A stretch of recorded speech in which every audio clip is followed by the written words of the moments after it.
What is up, everybody? So, decided at work doing a solo pod. Just previewing week 11, looking at each of the matchups and one thing that I am looking for from each of the games. Little improv episode. Go live. Got some time today, so why not? So before I get into things, as always, this podcast is partnered up with the Fantasy Points Media Group. Go check out fantasypoints.com. One-stop shop for everything fantasy related, articles, projections, rankings. They have live streams and media. There's player prop bets, whatever you're looking for that's related to fantasy sports, fantasy football, football in general. On fantasypoints.com, they have a discount already. You can use my promo code for an additional discount to the discount, 21WIN10.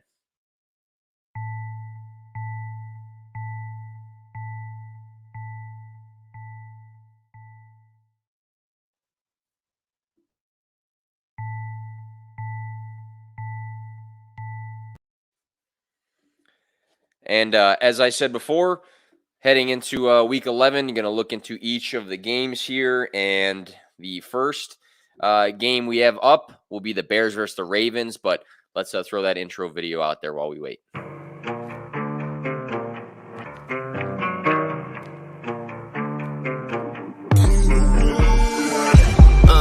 To win, no fear to give. I feel, but I can't forgive. I go all in this time, yeah, I won't regret. I'll pick the best on trip, they don't understand. I play to win, yeah, I play to win. I play to win, yeah, I play to win. I play to win, oh, play to win. I play to win, yeah, I play to win. I play to win.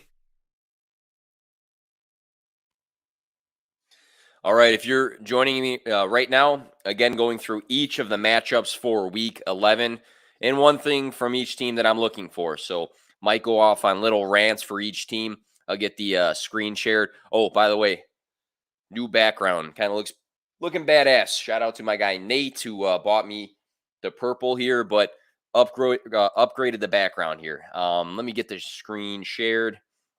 We'll go into each of the games, kind of quick fire, something I'm looking for from each of the games, each team. So first and foremost, Ravens versus my Chicago Bears. I'm hoping for the upset as always here. But starting off with the Chicago Bears, so Cole Comet is interesting to me because he is a guy that I feel like might grow into a potential streamer for the tight end position. Cole Comet is ranging from 77 and 90% of snaps the last 3 weeks, so he's on the field a ton.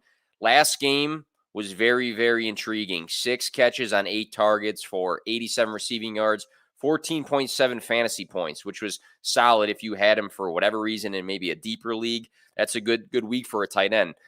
He plays the Ravens. Ravens give up the third most points per game to tight ends. And you might look at the score sheet from week 10 and say, hey, well, Mike Gesicki, he goose-egged. And that was more, I think there was a lot more behind that than him just having a 0 because he was targeted 7 times. So the Ravens, again, give up a ton of points to the tight end position.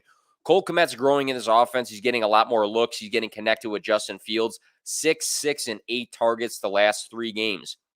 Justin Fields is taking steps forward, and I think Cole Komet is actually taking steps forward with him in this offense. It's interesting to see. What I really liked about Cole Komet last game is he was stretching the field a bit more. A lot of his games are for shorter yardage, and in this last game, he had some good yardage in this. So I think Cole Komet might be a sneaky streamer, and we'll see this week.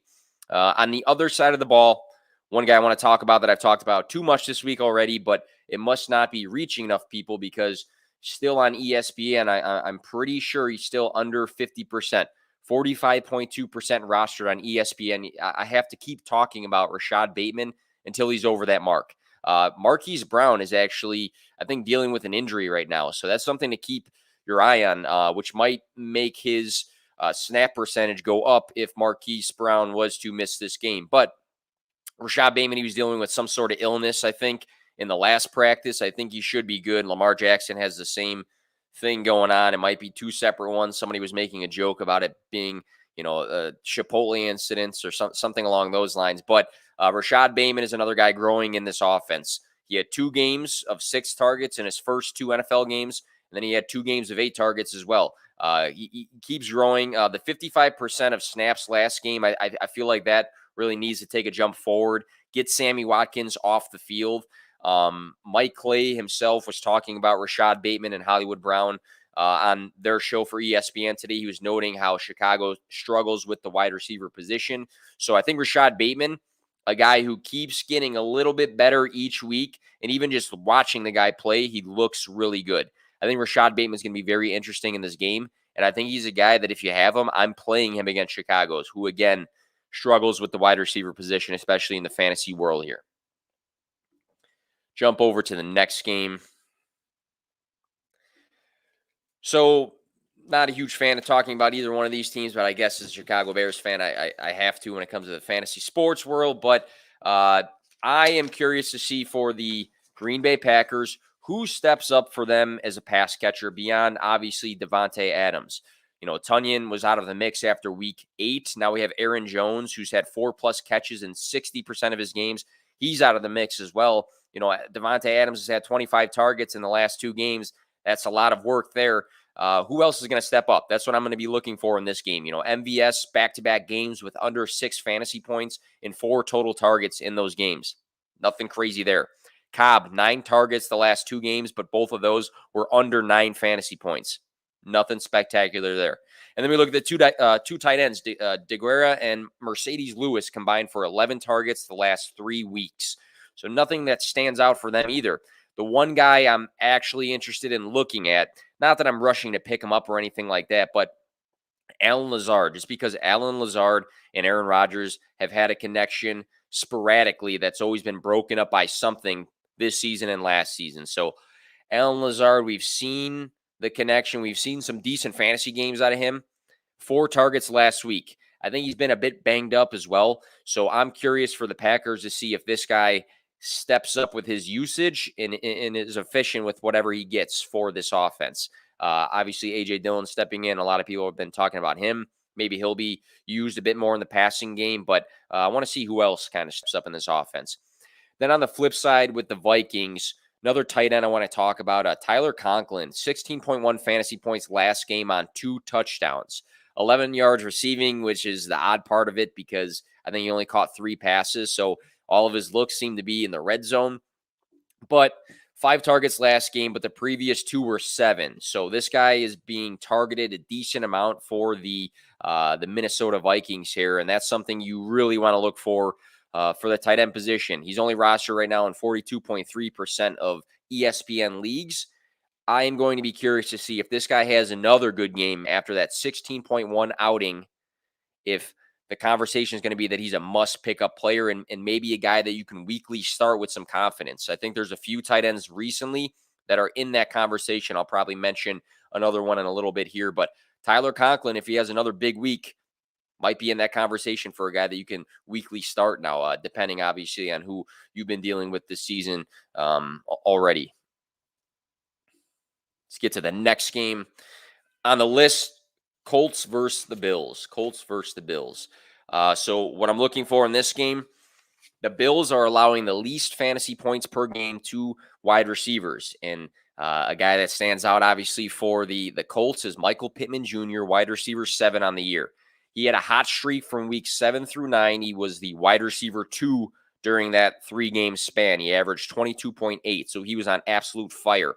Week 10, he had 12.1 against the Jags, so nothing crazy there.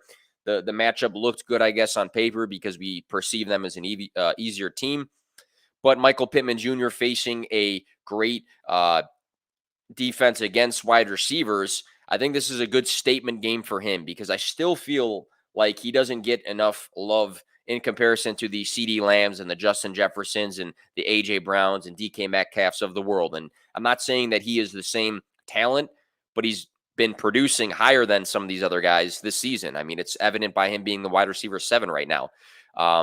Weeks where he saw 12 targets twice and 15 targets really stand out to me. So I feel like this is a guy for the Colts that's very important. We obviously know that Jonathan Taylor's been on absolute fire. He's the leader of that offense, but let's not disregard how important Michael Pittman Jr. has been. And in a game versus the Buffalo Bills where the Colts are going to have to keep up, it might not be on the ground the whole game because they might not have the ability to do so. So if it's a tight game, maybe Jonathan Taylor is getting the touches we want. But if Buffalo does take a lead in this game, look for Carson Wentz to target Michael Pittman Jr. high like he has this season. So I'll be curious to see if we see another Michael Pittman Jr.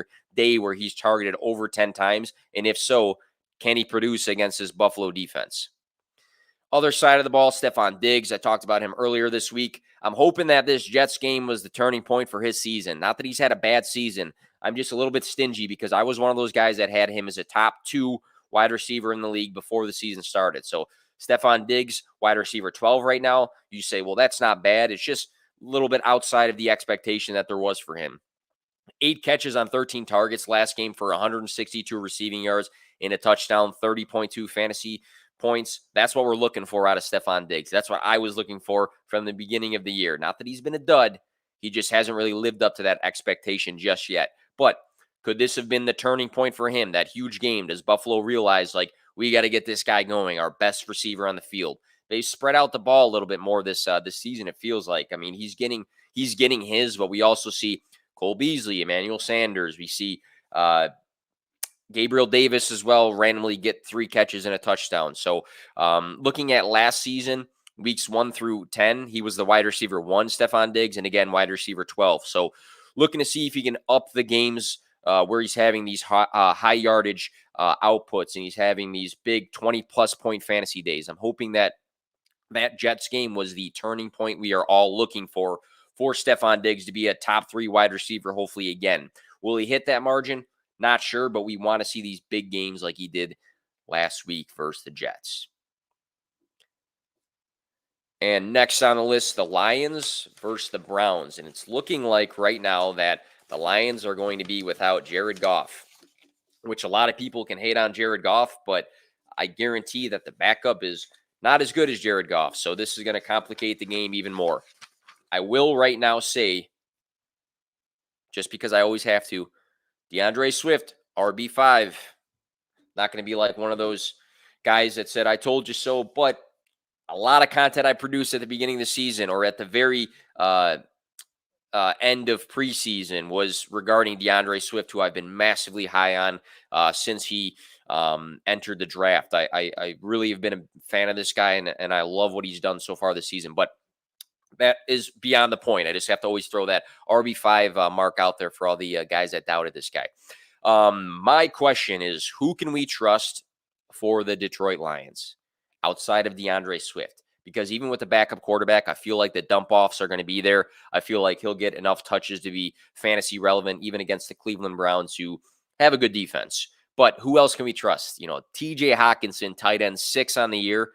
He's had 4 games above 15 fantasy points. He opened up the season looking like he might be the tight end 1 with those games. But then he's also had 4 games under 9 fantasy points. So we've seen a good mix of TJ Hawkinson this season. And to me, it doesn't give me a comfortable feeling. I mean, you're going to play the guy because you've seen the ceiling, you've seen the production. But we saw last week a goose egg. And that's what TJ Hawkinson can be because it's so sporadic with this offense. You look at the pass catchers as well.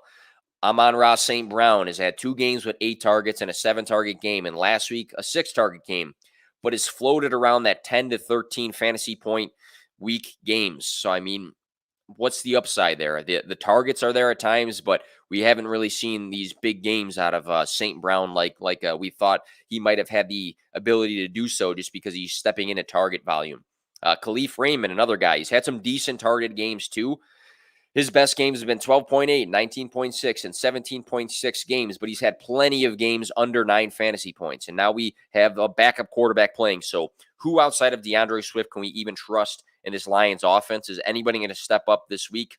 I don't know. I'm hoping TJ Hawkinson, for the sake of the people that roster him, has a bounce back game, but might just be kind of iffy quarterback play in general against the Cleveland Browns defense that can get to the quarterback. So might be a rough game for anybody not named DeAndre Swift, who I still have faith in this week. Other side of the ball, I tweeted out earlier, obviously you're starting Nick Chubb, but this could be a day that Nick Chubb goes absolutely crazy on the Detroit Lions. Ernest Johnson, I think, has the potential to be a flex play because he has done very well with what he's been given when he's had to take over the lead back role. When Nick Chubb and Ernest Johnson are both on the field as of recent, He's had 4 and 8 carries with Chubb.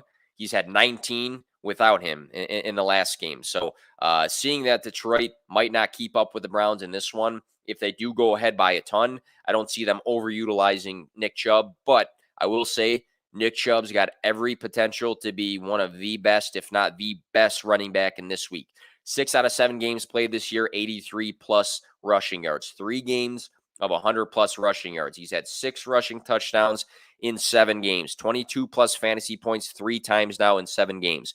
Nick Chubb against the Detroit Lions, who are giving up the 3rd most points per game to the running back position, is scary. If I'm playing against Nick Chubb, I might be slightly nervous about it and hope that the Cleveland Browns go up early in this game so that he's not overutilized, because it could be scary for him.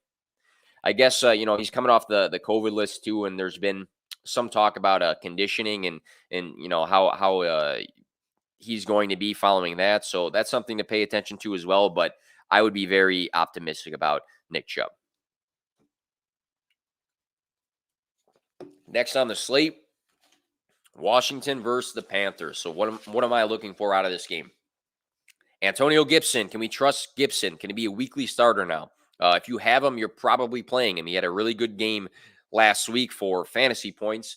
But looking at that game, 26 total touches, which was very good because week 6 through 8, he was the RB 37. He had the shin issue. He looked terrible. The fantasy points he was scoring was terrible. And this one against a Tampa Bay defense that is good against running backs, good in general, 26 total touches, 2 touchdowns. One thing that stands out, though, is 2.7 yards per carry in this one. So was he highly efficient with those 26 touches? Not necessarily, but he did score twice. If we're looking at the Panthers, they're a top 4 defense against the running back for fantasy. I would say you're starting him, but I would say temper your expectations. I wouldn't completely say, like, hands down, this guy is completely back now. He's going to be a guy that can be a top 10 running back rest of season. I think we got to be a little bit more comfortable to seeing how bad he was during that stretch. And I'm hoping that he's healthy. I think he's still a bit banged up from the shin issue. On the other side of the ball, the Panthers, Cam Newton, and he looked at the camera, which was pretty cold, to be honest. It was cold. And he screamed, "I'm back." And then he looked at the crowd, said, "I'm back." The guy had 4 passing attempts and 3 rushes.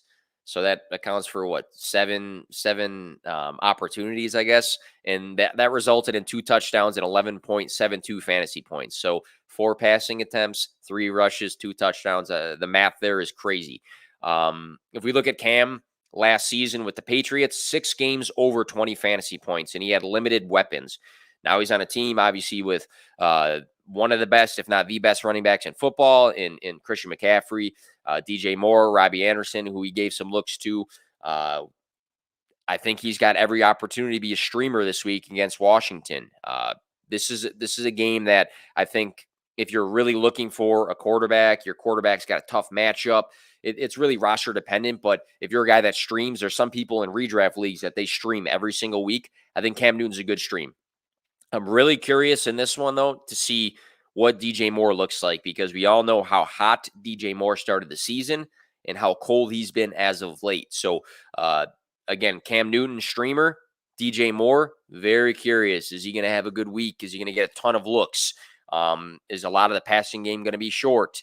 Is it going to be spread out? I'm very curious to see what that looks like. The two obviously played with each other back in DJ Moore's youngin' days. Not that he's not still, but that's something I'm really going to be looking for in that specific game.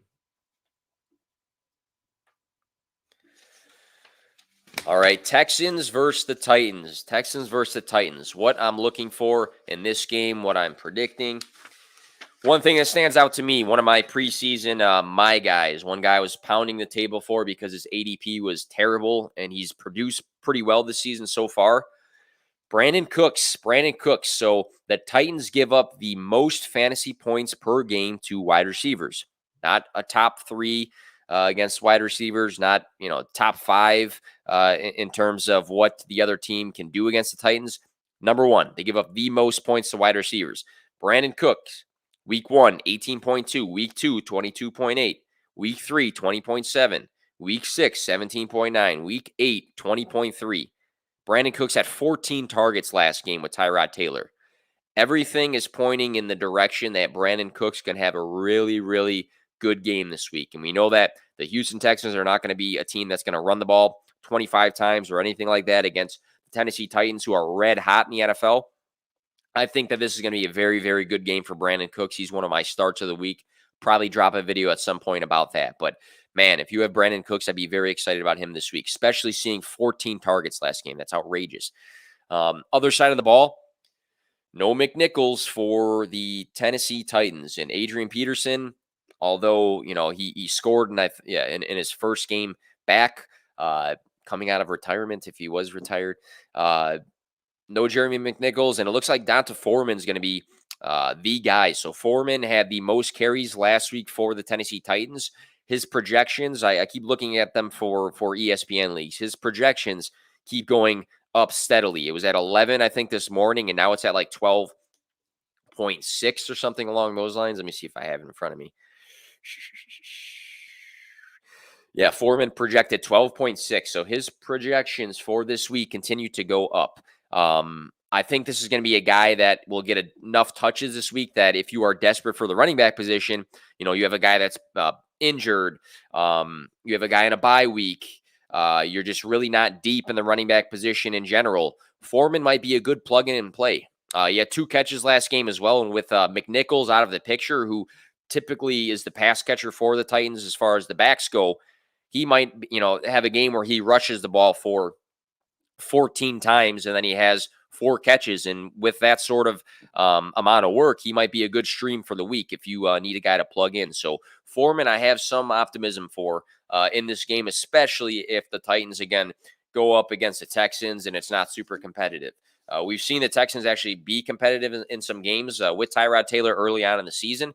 But if it does get to that sort of game script, it might be a game where Foreman gets plenty of touches here. So I think he's a good plug-in and play. So Foreman and, of course, Brandon Cooks. Next one on the list here, got a bunch of updates here. And it looks like for the 49ers and Jacksonville Jaguars games that Elijah Mitchell, who was once tagged as a game-time decision, post that surgery on his finger is looking doubtful. What does that scream? Jeff Wilson Jr. Jeff Wilson Jr. is a must-play if Mitchell is out versus the Jacksonville Jaguars. And somebody pointed out to me on Twitter, and it was a good point, that Jacksonville has actually played a little bit better on defense.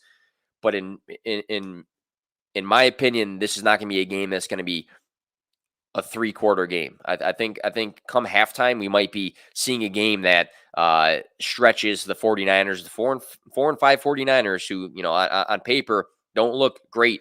I think this is a game that they can separate themselves enough from the Jacksonville Jaguars that Jeff Wilson Jr. is going to touch the ball a ton. And they already like to use their running backs enough. And we've seen Jeff Wilson Jr. in the past be very, very good when he's given the volume. 10 carries last week. He's coming off of that injury. Look to see him be very good this week for fantasy. So if we look at Jeff Wilson Jr. last year, he had 4 games of 21-plus fantasy points. So he was very good when given the volume last year. He also had 10 total touchdowns. He has a nose for the end zone when it comes to notching touchdowns both in the air and on the ground. So I think Jeff Wilson Jr., as long as he's getting the work, I think he can be a top option this week. I mean, people might be able to argue that he's a top 12 play just because the game script might enable him to be. And we know the 49ers like to give the running back the ball. I don't know who else is going to play. I don't know Hasty's status, if Trey Sermon's going to, actually be able to lace his cleats up in this one. But look for Jeff Wilson Jr. to be a great play this week. Other side of the ball, I thought about talking about, Jamal Agnew, who looks like the best wide receiver option right now out of the 3, him, Marvin Jones Jr., and Laviska Shenault. But I don't know if you really want to even flex any of these guys unless you are in a very deep league. The one guy you do want to play, though, again, talking about another tight end, Dan Arnold. Dan Arnold has been the tight end 3 weeks 8 through 10. He's averaged 12 fantasy points. This means that unless you have Kelsey, Kittle, Waller, I'd say Pitts, he had a bad day. Mark Andrews, unless you have one of those guys, Dan Arnold might be a must play on your fantasy team, and he needs to be 100% rostered. 10, 7, and 8 targets the last 3 games. it's starting to be him and James Robinson is the only options here, and that's just a fact. I don't know if you really want to play anybody else right now. You're not playing Trevor Lawrence. You're not playing one of the wide receivers unless you absolutely have to take a shot on a flex throw. So Dan Arnold is becoming a guy that might be a must start on a weekly basis along with James Robinson. So hoping to see him continue on. I actually whiffed on him. One of my home league buddies and I made a bet that Dan Arnold would or would not be a top 20 tight end. I said he wouldn't. So he was one of my big whiffs this year. And I've been talking about him plenty. So sometimes as an analyst, you can sit there and make claims. And then when things happen, you have to kind of pivot and shift your opinion. And he's a guy that I'll say I whiffed on. And now I'm saying to play him. So you just kind of have to pivot at times and move on. We'll get to the next game here.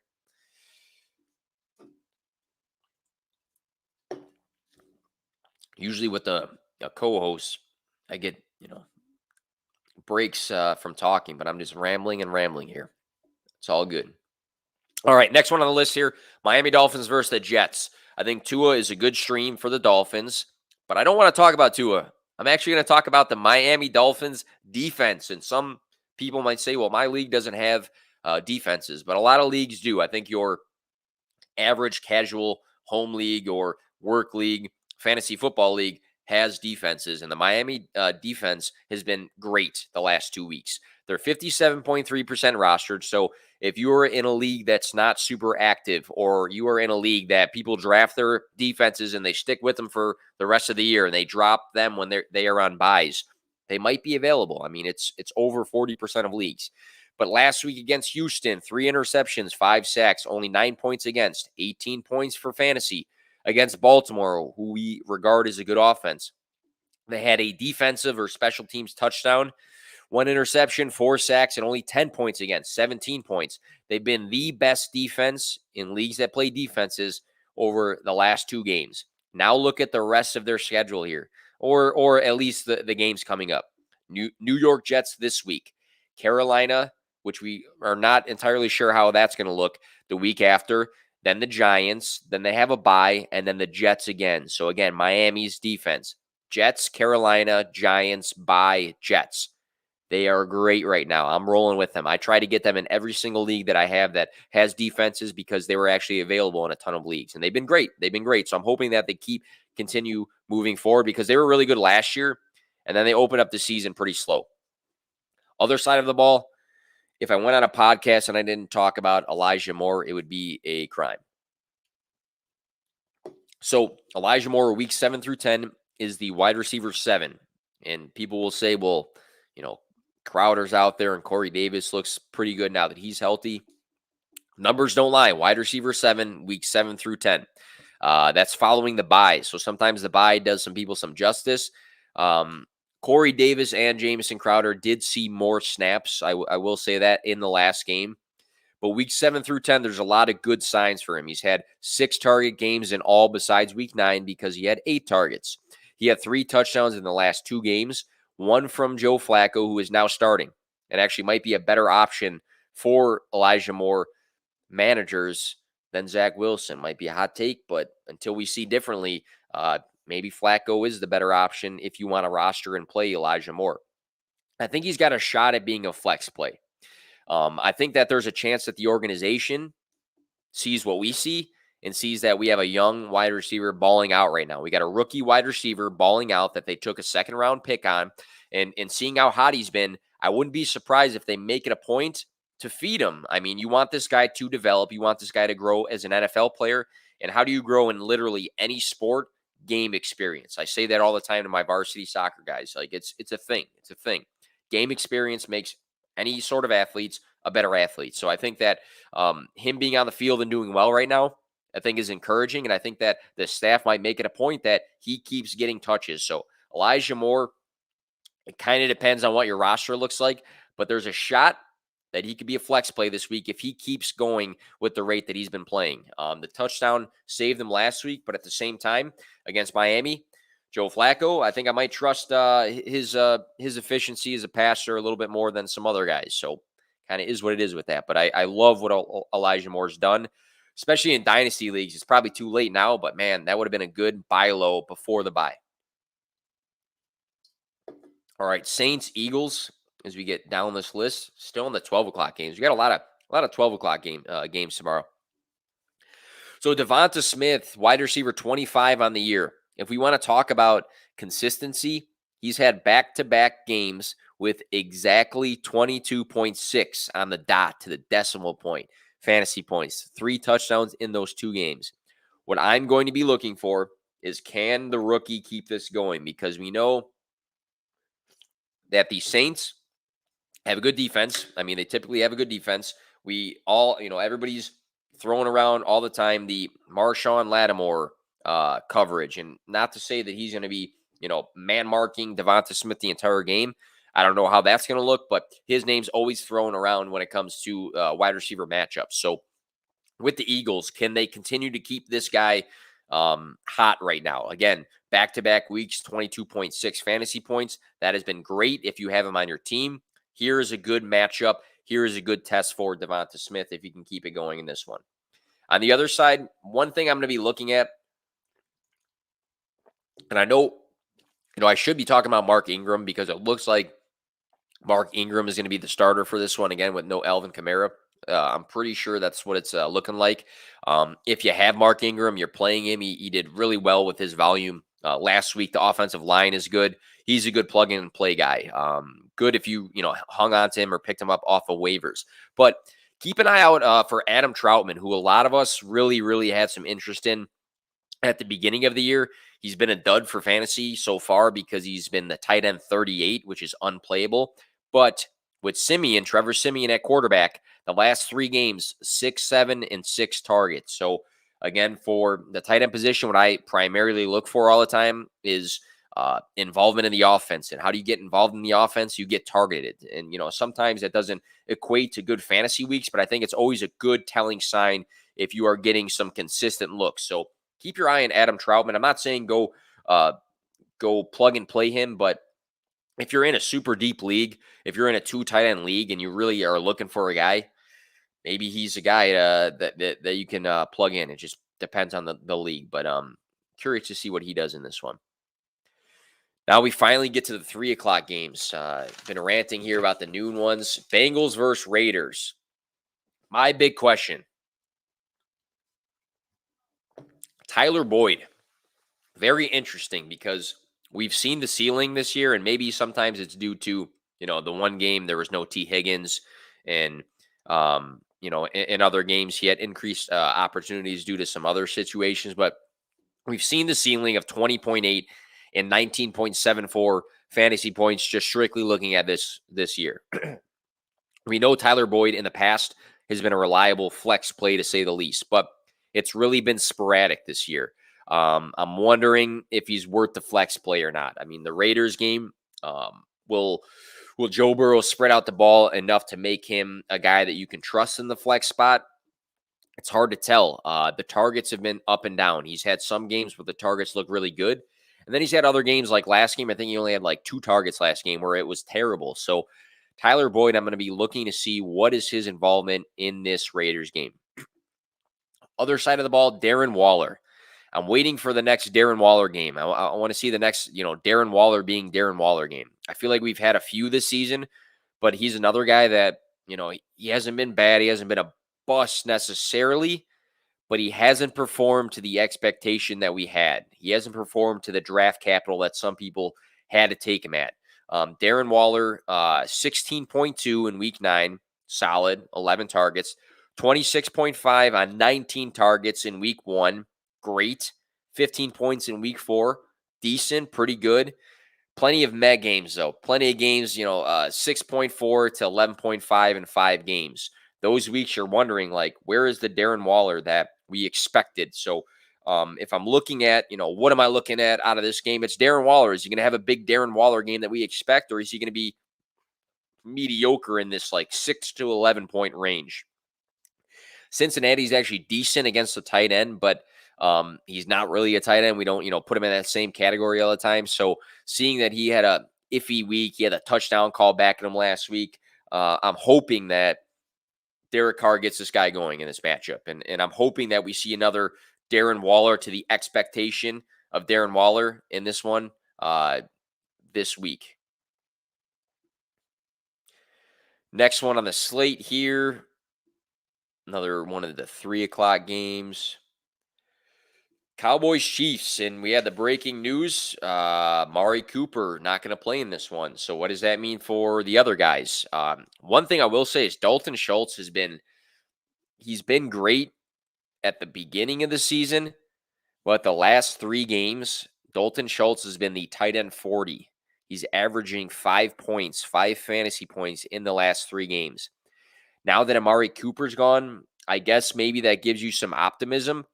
But he's really burned people the last 3 weeks, and I'm really looking to see in this game specifically. Now that we have no Amari Cooper, and it might be a shootout. I mean, we always look at these games and say it's going to be a shootout, and we're surprised sometimes because sometimes it doesn't work out that way. Either we see these games where both offenses just don't really look up to par, or one team just kind of carries away and does the unexpected, and just it's a blowout. But we're hoping that this is going to be a good game. So where are the targets going to go that are not, solely to CeeDee Lamb? Is this going to be a Michael Gallup game? It could be the case. I mean, he's stepping up out of injury. I think he had 5 targets last week. But for me, I'm wondering, is it going to be, who's the better play here? Is keeping Dalton Schultz in your lineup the better play for the tight end position, or would be, flexing Michael Gallup the better play? Maybe the answer is both at the end of the day, but that's specifically what I'm looking for from the Cowboys. Other side of the ball, I tweeted this earlier. Andy Reid said CEH has had a good week of practice. He's projected more ESPN fantasy points than Daryl Williams, but we're looking at Daryl Williams and what he's done for this offense. Week 6 through 10 with 0 CEH, Daryl Williams has been the running back 4 during that span.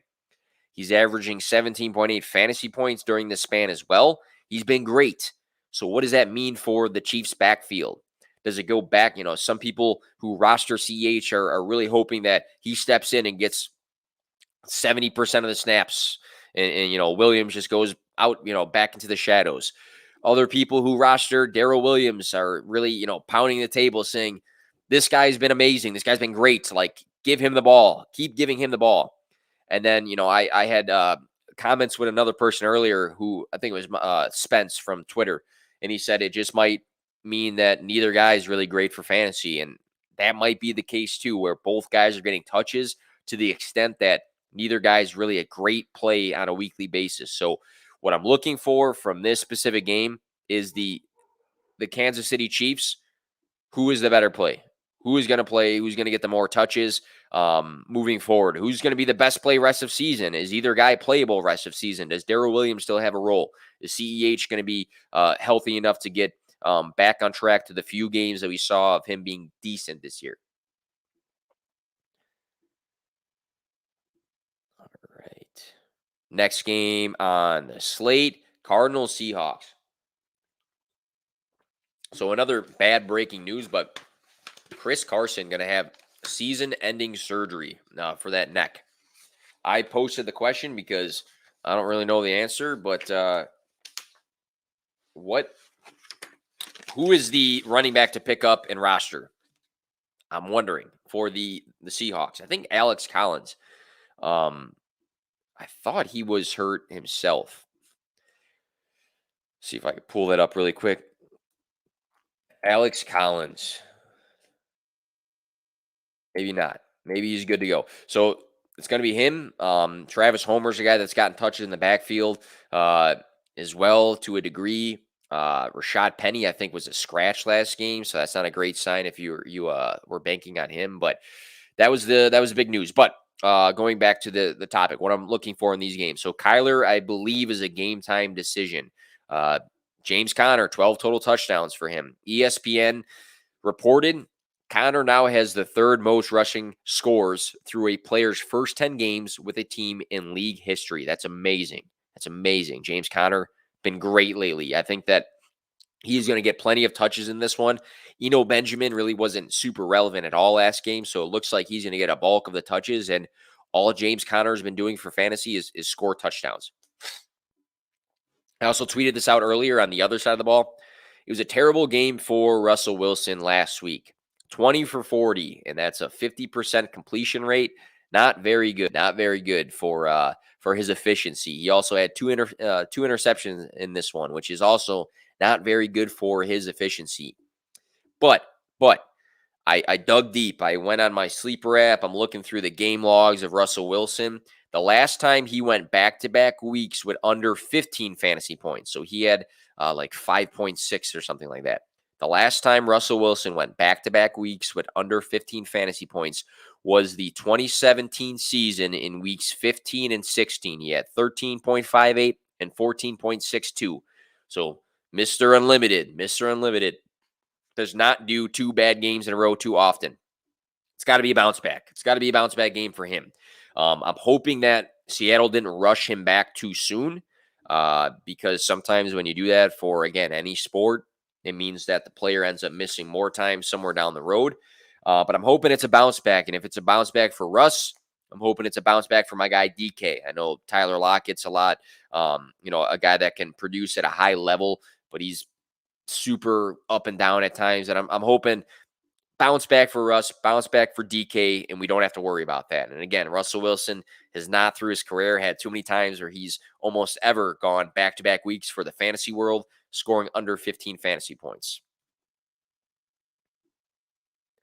I think we got our last game that I will cover for the stream. And if you listen to my voice this whole time, you are a freaking trooper. Steelers versus Chargers. This is the night game. I'm not going to go into the Monday game. Monday game is Giants versus Bucks. Probably do some sort of other video for that. So I'll stick with the games just on Sunday. But for this, Chargers give up the 6th most fantasy points per game to the running back position, which obviously means to me this could be a huge Najee Harris day. And I think that knowing what's going on with their team, I think Big Ben's playing, but I think Najee has a real chance to be the RB1 this week. He's been great for fantasy. The RB4 for fantasy on the year in his rookie season. We've seen rookies in the past be very good in their rookie season. Saquon, Todd Gurley, Zeke, those guys were all like top 10 for the running back position for fantasy. Najee's in that same boat right now. 30 total touches last week, and I know they went to overtime, so has an impact right there. But seeing the amount of work Najee Harris has been given, knowing that the Chargers give up the 6th most points per game to the running back position, I'm going to throw the dart out there, and it's probably obvious, but I'm going to say Najee Harris is the RB1 this week against the Chargers. Other side of the ball, weeks 1 through 6 before the bye, Keenan Allen was the wide receiver 25, which you would say, well, that's not, terrible. But again, it's just not up to expectation. He was averaging 14.5 fantasy points per game during that span. Now we look after the bye, and like I said, I think when I was talking about Elijah Moore, sometimes the bye week helps some players. But after the bye weeks 8, 9, and 10, smaller sample size. Obviously, it's 3 weeks compared to the 6 that I first compared him to. He's been the wide receiver 5 during the span, Keenan Allen, averaging 20 fantasy points. So you could have bought the dip. I think that he's on the right track now. The volume is incredible with Justin Herbert, 11, 13, and 11 targets in his last 3 games. I just went out and traded for Keenan Allen, so it's going to be my first week in a keeper league with Keenan Allen. I think it's my first time ever even having Keenan Allen on a team. But I'm excited because he's on a good hot streak right now. The targets are there. The production is there. Again, wide receiver 5 the last 3 weeks. Keenan Allen against the Steelers, who are missing Minkah Fitzpatrick. I think he's going to have a good week. I think he's going to have a really nice week. I think he continues to have good weeks moving forward. He might be a guy that started off kind of okay and then ends up being a league-winning wide receiver the rest of the way. So that's what I'm going to be looking for out of this game. And again, a lot of games to be excited for this Sunday before we get into Thanksgiving week next week. But if you guys listened to this stream at all or looked at it later on YouTube, really appreciate it. Shoot me your questions. I know a lot of people will, openly say, shoot me your starts and sits for the week, but you can always tag me on Twitter. Happy to answer when I get the time to and help people out with starts and sits. I've been doing it the last 2 days often. Some people have DM'd me, but just at P2W Fantasy as always on Twitter. Catch me on Sunday for the Fantasy Points Extra Points stream with my guy Major as we cover some player props for Monkey Knife Fight and Thrive Fantasy. Looking forward to that as well. But Otherwise, good luck with your fantasy matchups this weekend, week 11. Thanks, guys.